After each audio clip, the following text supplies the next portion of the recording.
Oh, excuse me. Welcome to News Stripped Down, where I dig through the news and weed out the nonsense so you guys don't have to. 30 minutes or less. Why? Because anything longer than that's probably just BS, anyways. It is rainy, chilly. It is 13 degrees Celsius in southwestern Manitoba. That's 55 degrees Fahrenheit to you guys down in the States. It is June 23rd, 2026. It's Tuesday, you guys. Still the beginning of the week. Well, at least it's raining during the week, and then you guys can enjoy the, sun and daylight during the weekends if you get it. So yeah, let's start off with some birthdays today. Today in 1859, Edward uh, Michelin, uh, he improved the bicycle tire so it was easier to change, and then started that tire design. And then by 1896, over 300 taxis in Paris used his tires, his Michelin tires. So he took a dwindling company and it really wasn't doing too good and became a Fortune 500. He passed in 1940 at the age of 81. And today in 1894, Edward the Eighth, the popular Prince of Wales, he served in World War I with the British Army. Yeah, he passed in 1972 at the age of 77. Today in 1912, Alan Turing, the father of artificial intelligence and computer science, he worked under the UK's, United Kingdom's code breaking during World War II, and he helped solve the Enigma machine. That's a encoding machine that Germans were using between each other back and forth. It was a coding machine. And what's kind of funny, he died in 1954 at the age of 41 from a cyanide poisoning. Yeah. So that's a little weird. This guy who's like really into technology, and then look at even back in 1954, they're knocking off these scientists. Cyanide poisoning? Yeah, okay, that's a little fishy. Alan Turing, check him out. And today in 1948, Clarence Thomas, he's 78 years old today. He's the 108th Supreme Court Justice. And today, Frances McDermott, oh yeah, she was born in 1957. She's 69 years old today. Frances McDormand, she's hilarious. If you got to go watch the movie Fargo. If you haven't seen the movie Fargo, please watch the movie Fargo. A lot of people say they talk like Canadians. Well, yeah, we're right on the border right there with them. But great movie. She was a police officer, the pregnant police officer who ended up solving the crime, which is kind of funny. So yeah, go check that out. She's 69 years old today, Francis. Today in 1964, John Woodon, director and screenwriter, he's 62 years old today. He's known for his directing and screenwriting for Buffy the Vampire Slayer that ran from 1997 to 2003. And today in 1977, Jor Matz, singer and songwriter, he is 49 years old today, famously known for his 2008 single "I'm Yours." And Welsh singer, born in 1984, Duffy, is 42 years old today. She had that, 2008 Rock Fury album that got 3 Brit Awards. So yeah, birthdays. That's it for birthdays. Keep that page on hand. I got more stuff on there. Oh, sorry, I haven't eaten today. My stomach is just bothering me right now.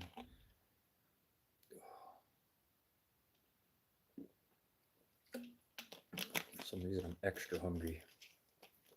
I like to fast every couple days. I don't do anything besides read and write. So yeah, welcome to News Stripped Down, where I dig through the news and weed out all the nonsense. I'm here Monday to Friday, 4 to 4:30 p.m. Central Time. Hit the like button, subscribe. Yeah, today's June 23rd. It's 13 degrees Celsius. It's 55 degrees Fahrenheit to you guys down in the States. Let's get into the news.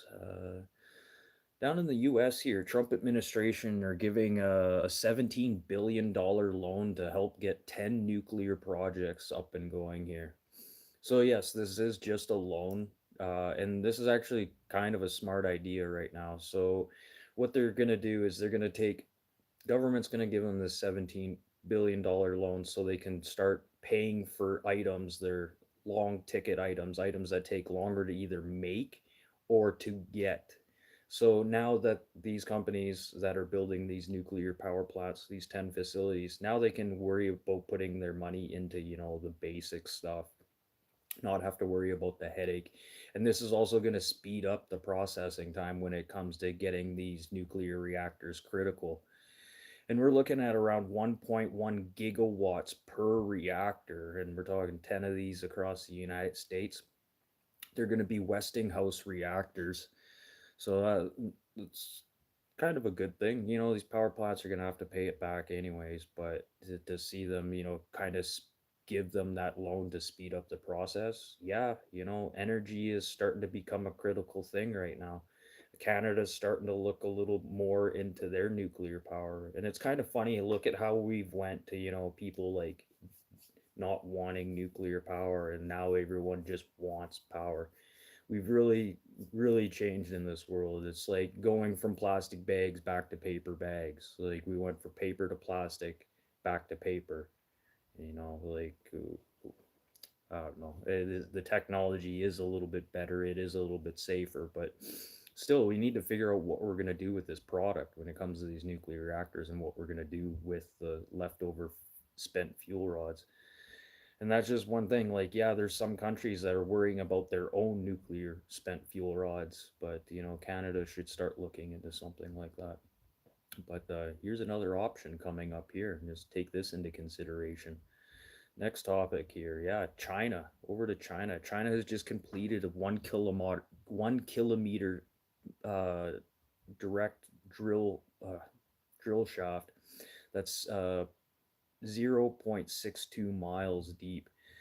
This is the first drill of its time, or of its kind here. Yeah, the first type of boring machine of its kind is capable of going that deep and going through solid granite, pretty much any type of rock. This 500 ton, that's 1 million pound drill, nicknamed the Steel Backbone, is the first of its kind. Yeah, made, and it's not made by a mining company, which is kind of funny. It was made by China's Railroad Construction Corporation, or the CRCC. This is going to change mining like completely, what China's doing here, because now this is going to allow them to like access parts that they never could go before. It just wasn't feasible. Pretty much let this thing set and forget it until it's done drilling. And this is going to like open up more opportunities, because now precious minerals, more access to precious minerals, gold, silver, all this stuff that we couldn't get. And now that we're mining stuff like that, think about it, this is going to be a more form of green mining. We're not going to have to sit there and scrape the crust of the earth and then have to worry about cleaning up the mess after. A lot of this mess, yeah, it's going to come up to the surface, but this is definitely going to be a lot cleaner, and a lot of countries are probably going to be taking a lot of interest into this type of technology right now. Like I said, like this is going to be a whole new form of green mining, and yeah, a lot of companies should be looking into this. And if you could invest, I'd be investing in China's railroad construction corporation right now, because I'm pretty sure they're going to be building a lot more of these types of drilling machines. Or maybe the US is working on other products like, or other machines like this as well. And some world news here. The World Economic Forum just released a list of top emerging technologies for 2026.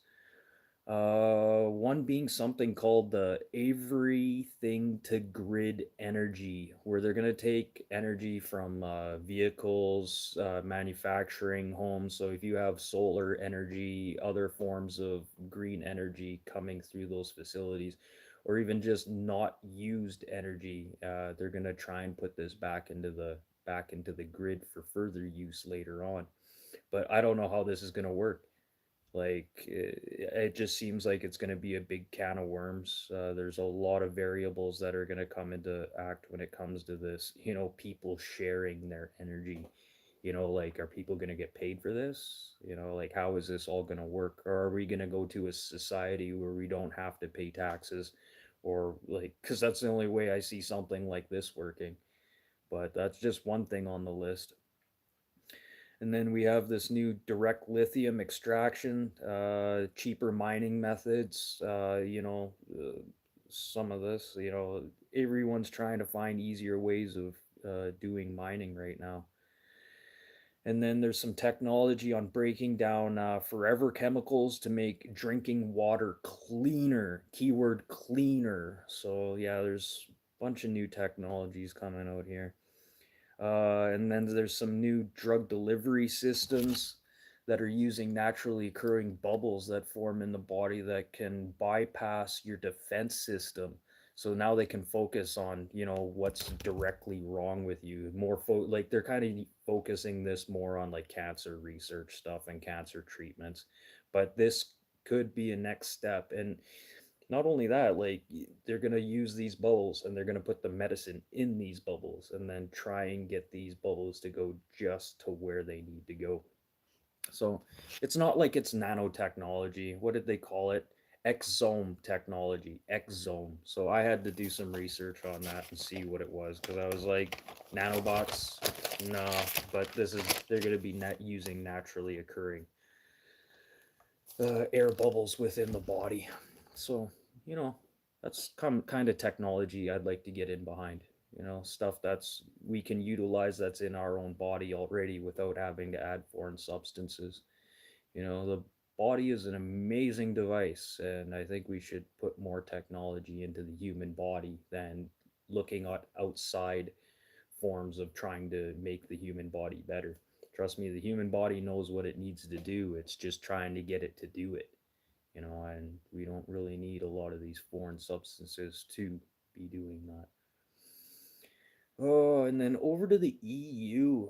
Yeah, a little bit all over the place today. So in the EU is planning on phasing out phasing out Chinese power inverters. Did you guys get that? Phasing out. Boom. And this is over cybersecurity fears. This really has nothing to do with supply chain errors or anything. It has to do with cybersecurity fears. The European Commission is pushing to ban China made power inverters from all EU funded projects. So yeah, and this is going to be harder to do than they think right now, because right now the EU is using a lot of solar panels and like windmill technology, and those are all compatible with these inverters. Yes, they can get other inverters in, but now they're going to have to mess with these things, blah, blah, blah. These inverters were designed for these solar panels and these windmills to convert DC power into AC power. So, like, yeah, it's going to be a little bit harder to try and abolish or phase out all these inverters. Like, and another thing, is there a supply chain? Like, right, I looked into some, I'll get into this in a little bit, but yeah, where's the supply chain? Where else are you going to get this product from? And it being integrated with these solar panels, you kind of might be stuck with what you have.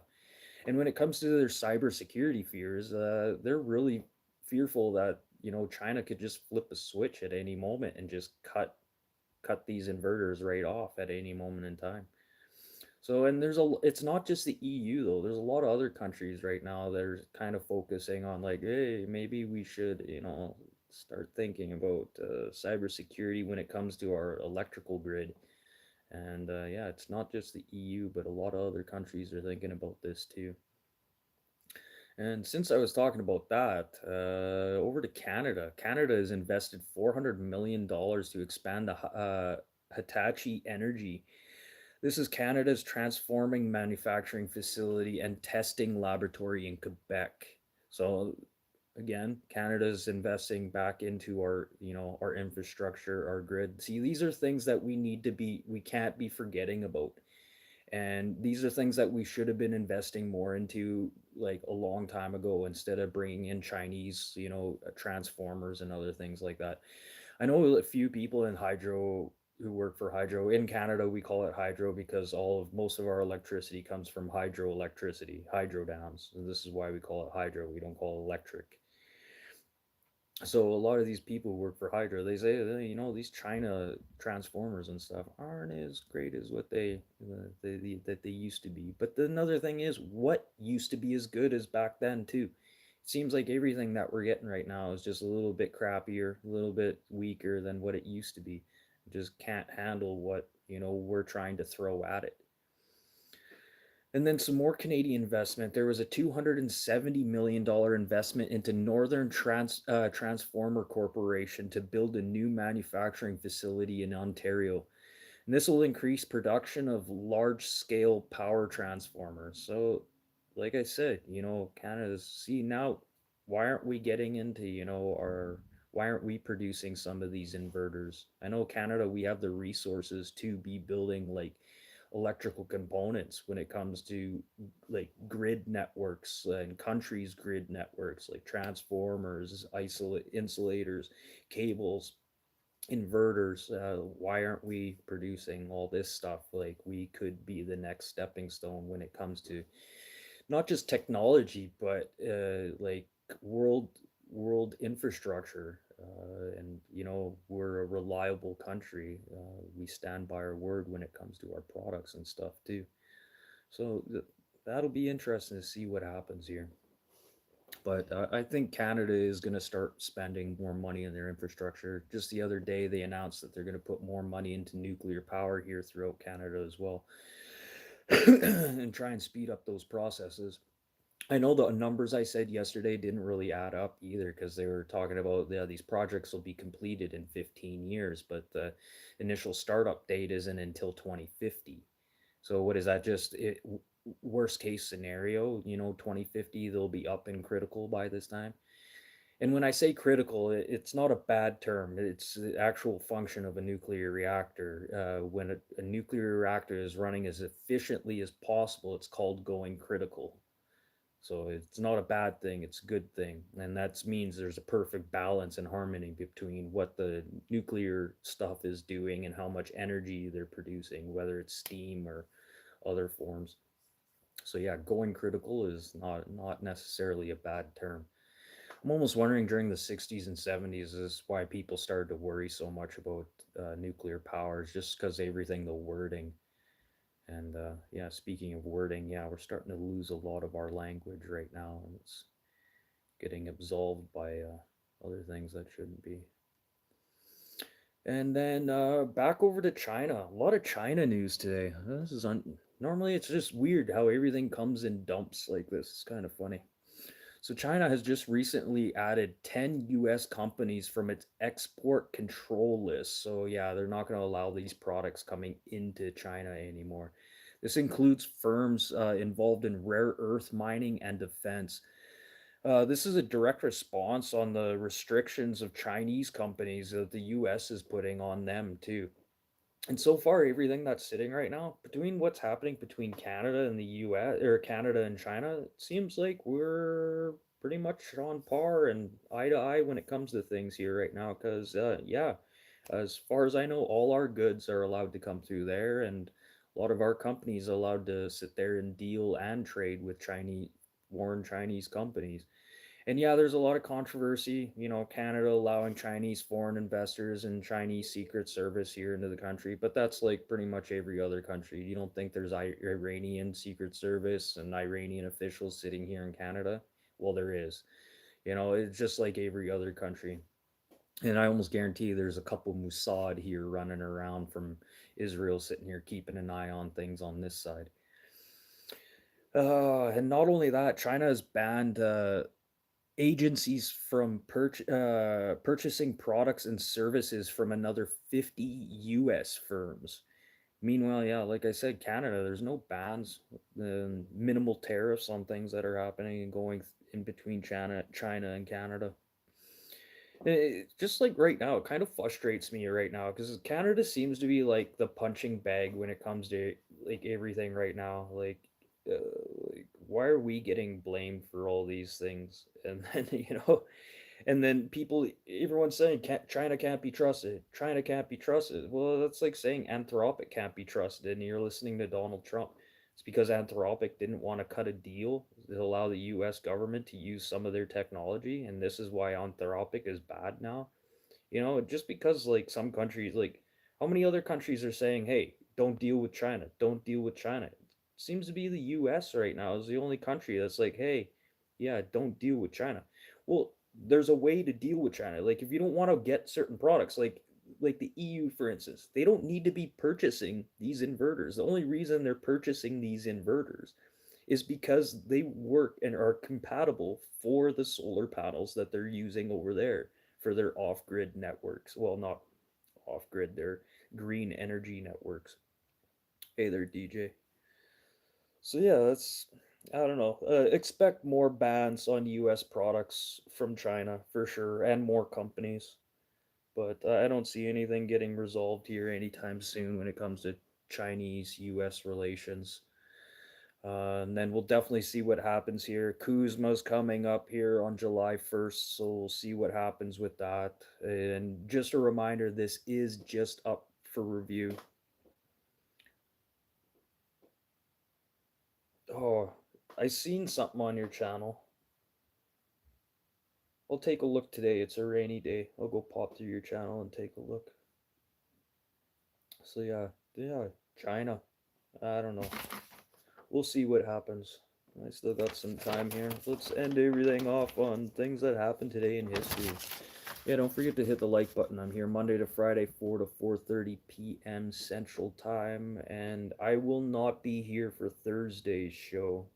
I have some plans already. I gotta go help some people do some things, clean up their house for a birthday party that they're having there. So go help them out for a case of beer or something.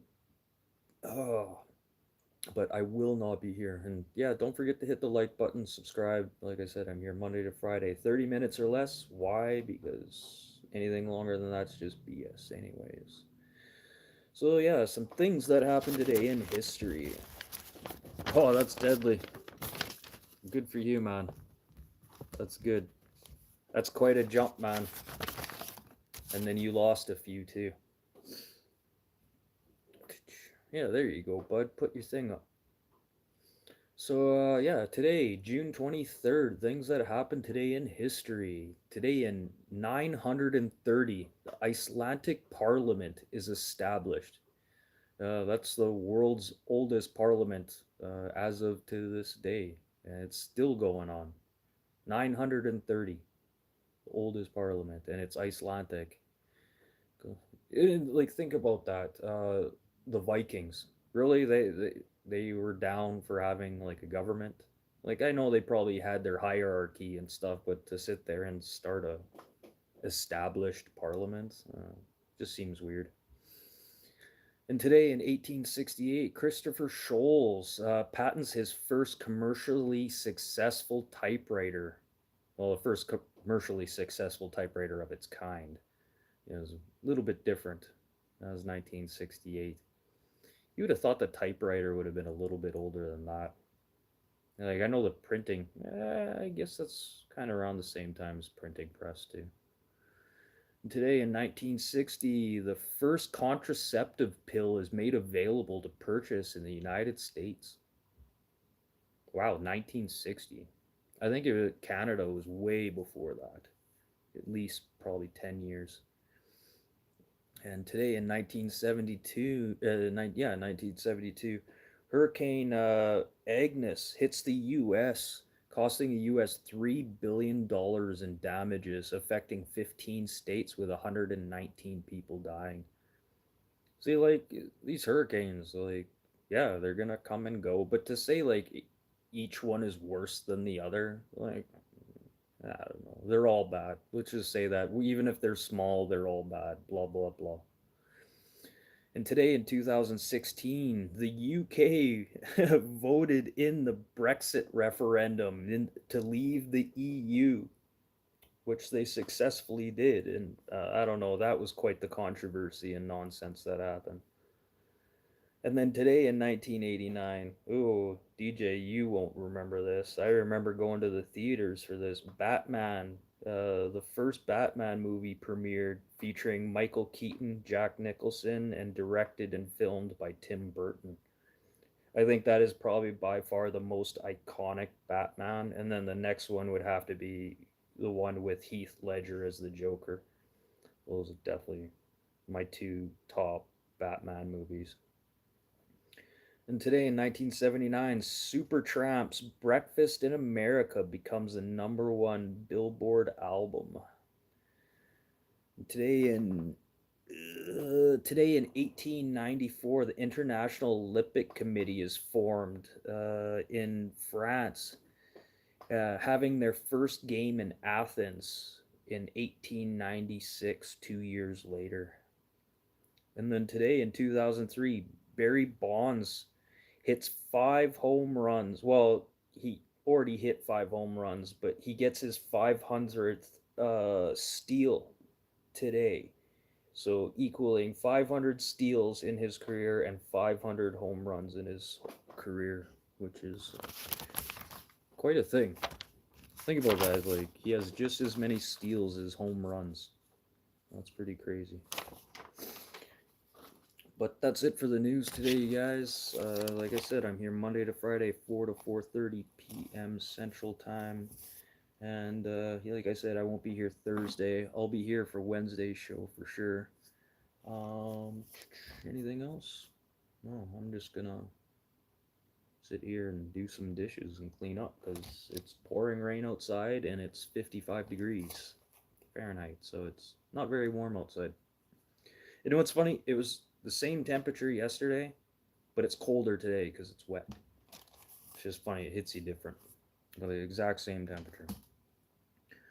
But yeah, if I don't see you guys for the rest of this week, have a great weekend, and yeah, I'll be around.